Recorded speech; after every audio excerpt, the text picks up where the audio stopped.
मी पुस्तक वाचले.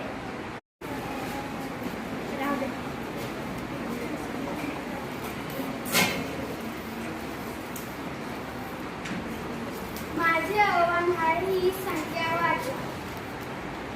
संख्या लिहा आधी फळ्यावर. राहू दे.